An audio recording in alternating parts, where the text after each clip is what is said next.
జగిత్యాల జిల్లా కొరుట్ల పట్టణంలోని కల్లూరు రోడ్డులో గల ఎమ్మెల్యే క్యాంప్ కార్యాలయంలో గురువారం రోజున కొరుట్ల నియోజకవర్గ శాసనసభ్యులు డాక్టర్ కల్వకుంట్ల సంజయ్ కొరుట్ల పట్టణ మండలానికి చెందిన సీఎం రిలీఫ్ ఫండ్ 55 చెక్కులకు సంబంధించిన 7,45,000 రూపాయల విలువ గల చెక్కులను పంపించేశారు.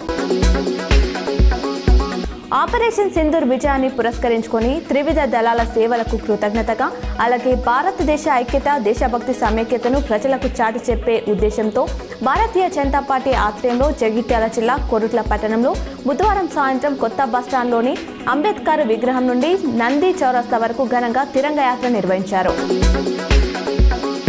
నగర కాంగ్రెస్ ఆధ్వర్యంలో రాజీవ్ చౌక్ వద్ద నిర్వహించిన రాజీవ్ గాంధీ వర్ధంతి కార్యక్రమానికి మనుకొండూరు ఎమ్మెల్యే, కరీంనగర్ డీసీసీ అధ్యక్షులు డాక్టర్ కవ్వంపల్లి సత్యనారాయణ, సూడా చైర్మన్, నగర కాంగ్రెస్ అధ్యక్షులు కొమ్మరెడ్డి నరేందర్ రెడ్డి 15 లక్షల రూపాయల సూడా నిధులతో త్వరలో ఏర్పాటు చేయనున్న రాజీవ్ గాంధీ కాంస్య విగ్రహానికి శంకుస్థాపన చేశారు.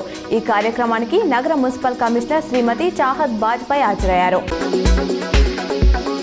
కరీంనగర్ నగరపాలక సంస్థ పారిశుద్ధ్య కార్యక్రమంలో భాగంగా ఈరోజు 12వ డివిజన్ భగత్ నగర్లో కమిషనర్ చాహద్ బాజ్పాయ్ పర్యటించారు.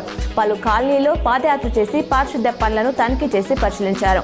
చెత్త కలెక్షన్ పాయింట్లను తనిఖీ చేసి పరిశుభ్రత పనులపై పారిశుద్ధ్య విభాగం అధికారులు, కార్మికులకు సలహాలు, సూచనలు చేసి ఆదేశాలు జారీ చేశారు.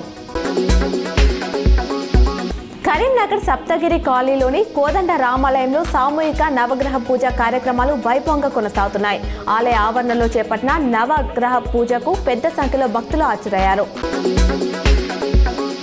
పెద్దపల్లి కలెక్టరేట్లో అనాథ యువతికి వైభవంగా వివాహం జరిపించారు. అనాథ పెళ్లికి అతిథులుగా హాజరై ఆశీర్వదించిన ఎమ్మెల్యే విజయ రమణారావు, కలెక్టర్ కొయ్య శ్రీహర్ష అమ్మ నాన్న లేని అనాథ యువతికి పెద్దపల్లి జిల్లా అధికారులు అండగా నిలిచారు. కుటుంబంలో ఒకరిగా భావించి కలెక్టరేట్ వేదికగా వివాహం జరిపించారు.